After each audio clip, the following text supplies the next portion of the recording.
இன்னைக்கு வைகோ அவர்கள் கட்சியில ஒரு தீர்மானம் போட்டிருக்காங்க. இலங்கையில் மரியாதைக்குரிய பாரத பிரதமர் சென்று சந்தித்து விட்டு வந்ததை வெளியுறவு கொள்கையை பற்றி ஒரு தீர்மானம் போட்டு இருக்கிறார்கள். நான் கேட்கிறேன், உங்க கட்சிக்குள்ள ஒரு சின்ன கட்சி, அதுக்குள்ள உள்ள சண்டையே உங்களால சரியா பார்க்க முடியல.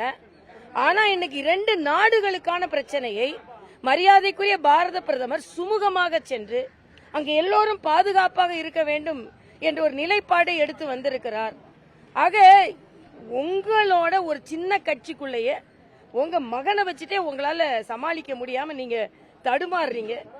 பல நாடுகளுக்கு சென்று பல நாடுகளுக்கும் பாரத தேசத்திற்கும் நல்லுறவை ஏற்படுத்தி வருகிறார் என்றால் எவ்வளவு பெரிய பணியை மரியாதைக்குரிய பாரத பிரதமர் செய்து வருகிறார் என்பதை இவர்கள் எல்லாம் புரிந்து கொள்ள வேண்டும். இவர்களுக்கெல்லாம் பதில் சொல்ல வேண்டாம் நினைச்சு, ஆனா இவர்கள் எல்லாம் பாரத பிரதமரை குறை கூறுவதைத்தான் எங்களால் பொறுத்துக் கொள்ள முடியவில்லை. ஏனென்றால் இன்றைய காலகட்டத்தில் நீங்க பாத்தீங்கன்னா சவுதிக்கு போறாரு, இஸ்லாமிய நாடுகள் என்று சொல்கிறோம், அந்த நாட்டை சார்ந்தவர்கள் வரவேற்கிறார்கள்.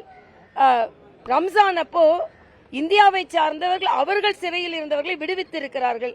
அப்படிப்பட்ட நல்லெண்ணத்தை மரியாதைக்குரிய பாரத பிரதமர் கொண்டு வந்து கொண்டிருக்கிறார் என்பதை நான் இங்கே பதிவு செய்கிறேன்.